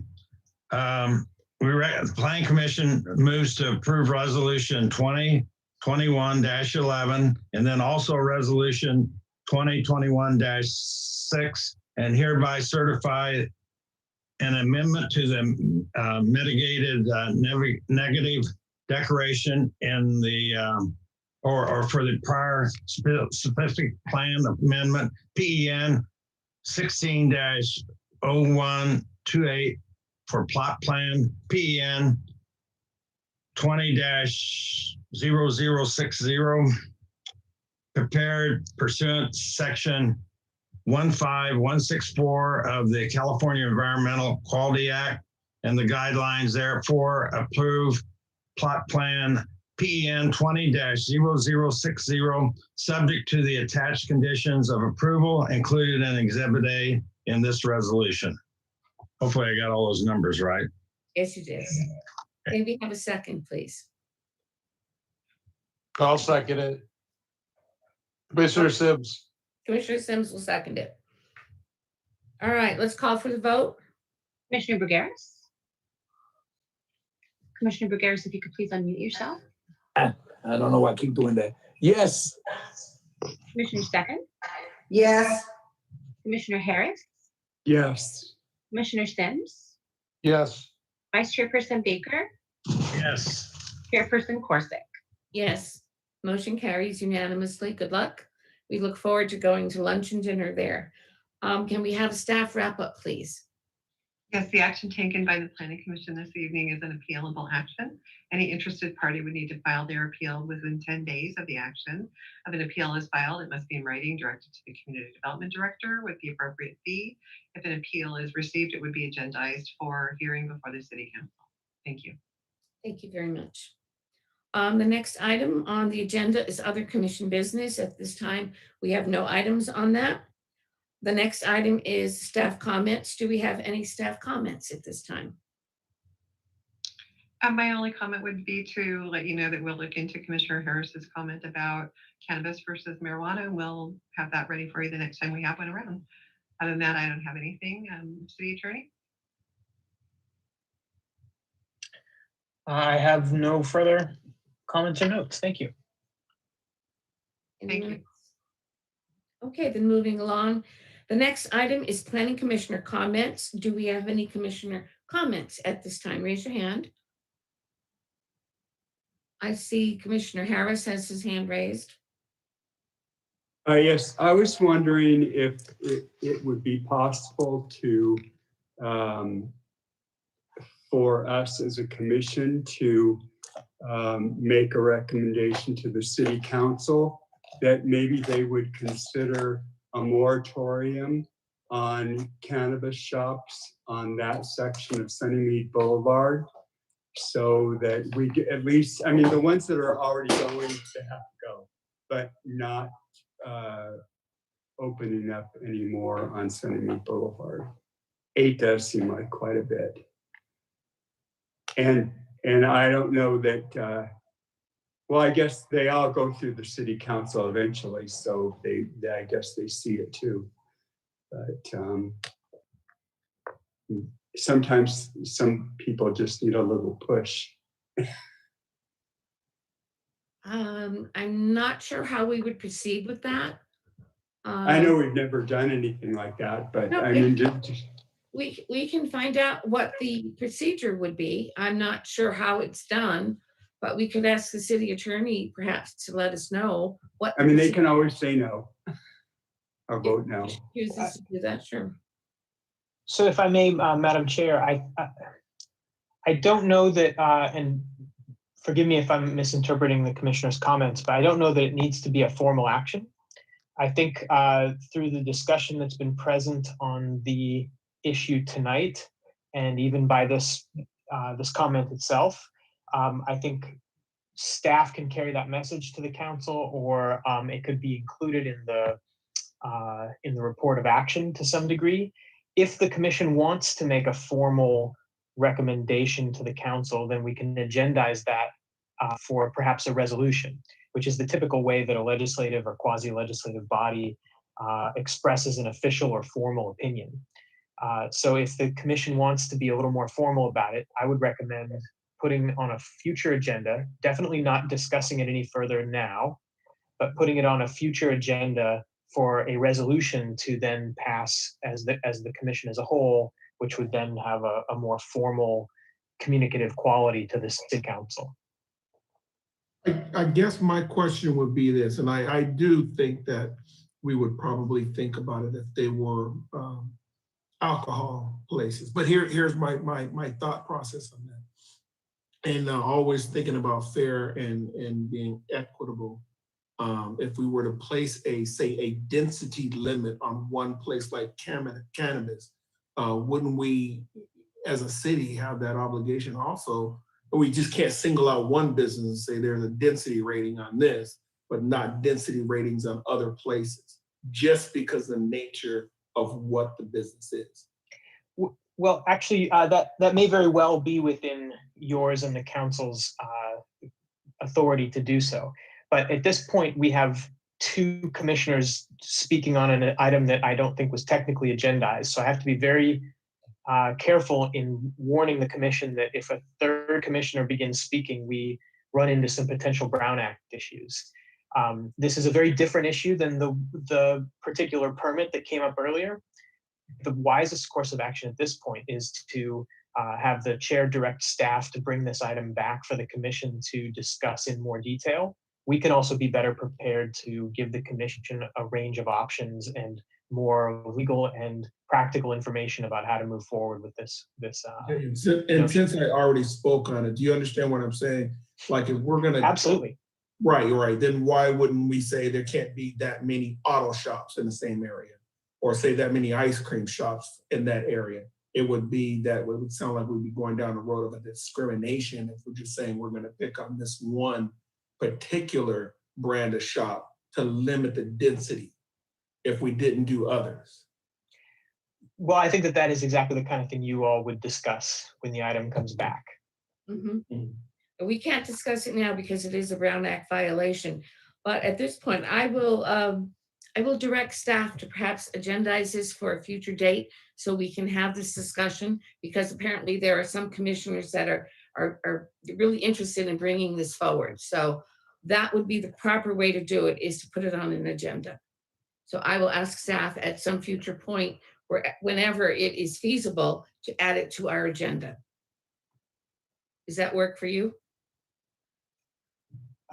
Madam Chair, if you're addressing me, I'm talking to Commissioner Harris because he's. Okay. Sure. I mean, you were asking for commissioner comments, and that's all I meant it to be, was just a comment. I didn't know how we would go about that, because we've never tried to do anything. Well, I'm not going to talk about it. The best thing that can happen is that we can clarify this in the future. So this conversation may not come up again. So it would be good to put it on the agenda, and then we can discuss it at a future date. Yes, that would All be best. Let's work on that, and I will ask staff to, at a future date, to put this on the agenda as a discussion with the commissioners, about options, but we can't do it tonight. Okay. Anyone else have any comments? I got one, Ms. Chair. I want to say that today I learned about 420, and I'm an old hippie guy. And in the old days, they called that stuff a lot of different names, but I never knew that the new generation today call it 420. Because if I was looking for cannabis out there in the street, 420 would be the last thing I look for. Okay, so something new. And I know we got plenty of names in this city already, or throughout the state. So for me, I learned something. The name doesn't bother me, because if I was looking for it, it would woof right over my head. So again, we'll see what the applicant is going to do in the future with it. If she wishes to change it, great. Tonight it got approved to be 420, and it is what it is. Something new. Never too old to learn something. Thank you. Okay, any other comments? If not, I don't see any hands raised. I am going to adjourn the Planning Commission meeting at 8:59 to our next regular meeting of February 25th, 2021. Thank you all very much. Thank you to the tech staff. These are hard to do, and you did a great job. Thank you very much. Good night. Thank you, everybody. Thank you, ma'am. Good night. Good night.